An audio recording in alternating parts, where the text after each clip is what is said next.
the heart of New York City, at one of the most luxurious high-end restaurants, a hard-working black waiter named Marcus Reed prepares for the busiest charity gala of the year.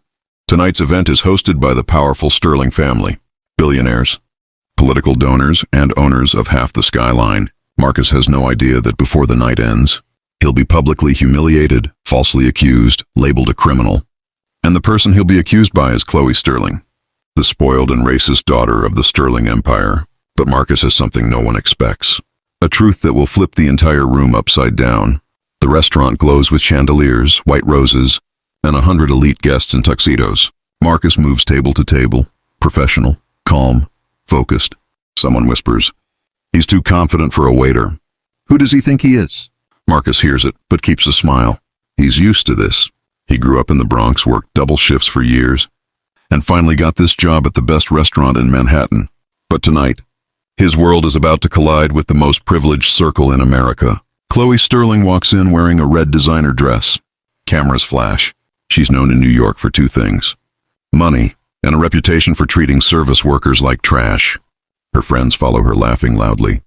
She snaps her fingers at the staff, points at Marcus, and says, "You, come here. I need someone who doesn't mess things up." Marcus politely walks over. "Marcus, good evening, ma'am. How may I help you?" "Chloe, don't ma'am me. Just do your job." Her tone is sharp, belittling, and loud enough for nearby guests to hear. But Marcus stays calm.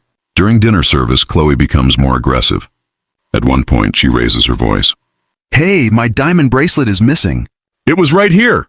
The room falls silent. She dramatically points at Marcus. "He was the only one near me." Gasps fill the room. Her friends instantly record the scene on their phones. Random guest. "Security should check him." Another guest.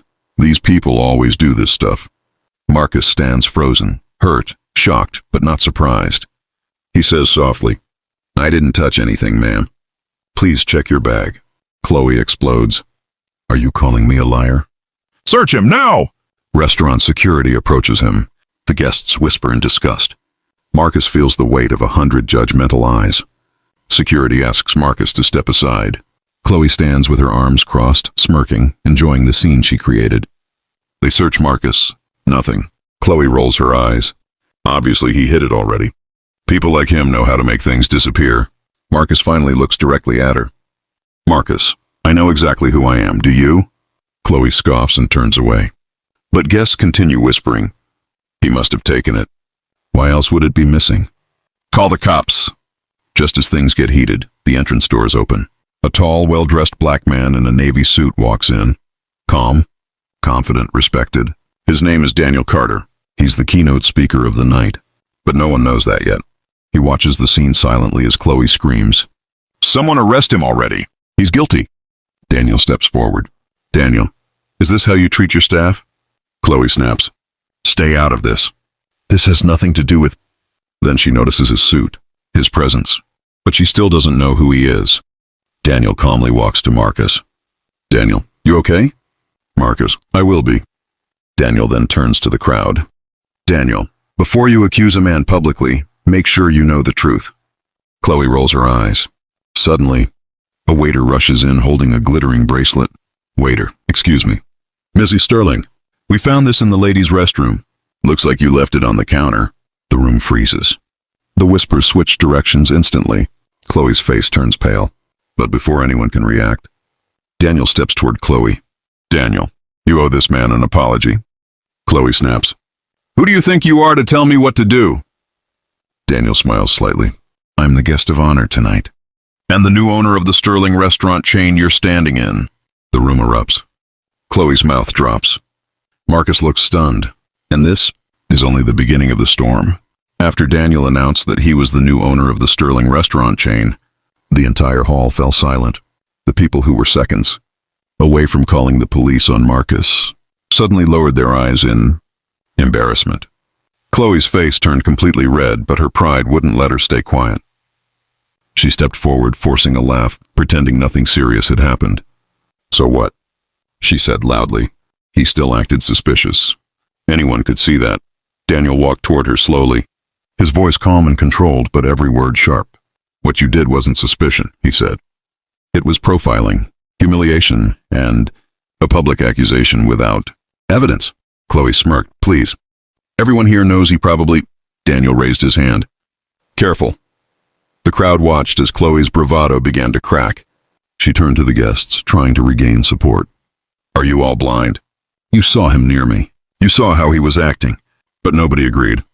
People who were shouting earlier now stood silent, afraid of being associated with her. Her father, Richard Sterling, arrived from the opposite end of the hall, confused by the commotion.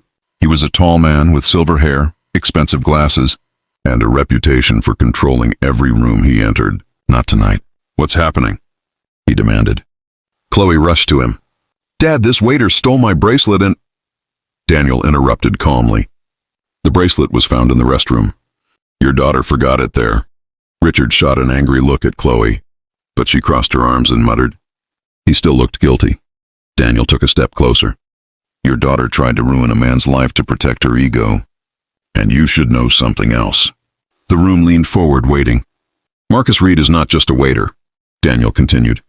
He's also the consultant who has been auditing your entire chain for the last 6 months. Gasps exploded across the hall. Marcus looked shocked too. Daniel continued. I hired him personally before I purchased this business. He's been evaluating every restaurant, every employee, and every complaint, including incidents involving staff harassment. Chloe blinked rapidly. Wait, what? Richard's jaw tightened. Is that true? Marcus nodded respectfully. Yes, sir. I was assigned to evaluate employee treatment and customer relations. Richard's expression shifted. He suddenly understood the gravity of what Chloe had done. Daniel stepped in again. And tonight, in front of over 100 witnesses, your daughter became the biggest example of everything wrong with your brand. The guests began whispering again, this time about the Sterling family, not Marcus. Chloe panicked. Dad, he's lying. You can't trust them. Richard turned to her, his voice low and furious. Do you have any idea what you've just done?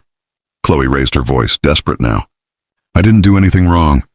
He looked like he could steal something. Anyone would think the same. The room recoiled. Even her friends stepped away from her. Daniel looked at her with disappointment.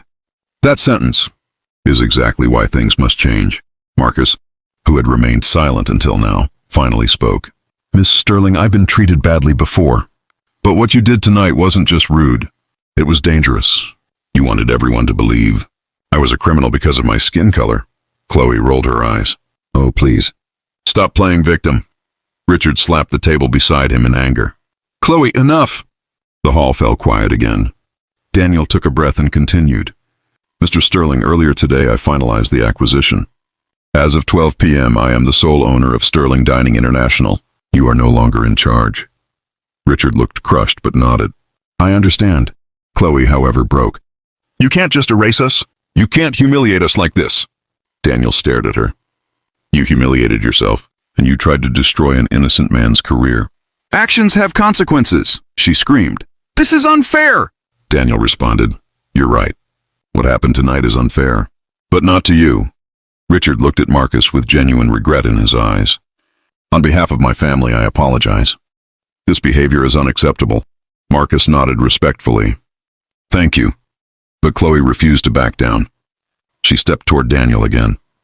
You think you're powerful? You think you can shame me? I'll sue this entire place. Daniel raised a brow. For what? For exposing your lie? For proving your accusation was false? Or for embarrassing yourself in front of everyone? She had no answer. Her rage turned into panic. Her voice cracked slightly. Dad, do something. Richard closed his eyes for a moment. Then he said the words that shook the room. Chloe, you need to leave. Right now. She froze. What? You are removed from tonight's event, and tomorrow morning. You're being removed from every position you hold in this company. Her mouth dropped open. Dad! You can't. You've cost us everything tonight. I didn't mean... Go. Chloe stared at the crowd, waiting for someone to defend her. No one moved. No one wanted to be associated with her behavior. Slowly, defeated, she walked toward the exit, tears in her eyes but pride refusing to let her cry. As she passed Marcus, she whispered sharply, You ruined my life. Marcus replied softly, You did that yourself. Chloe walked out. The doors closed behind her. The hall remained silent. Daniel looked at the guests. Now, Shall we continue with tonight's program? People slowly clapped, unsure at first, then louder. Marcus felt overwhelmed. For the first time in a long time, he felt seen rather than judged.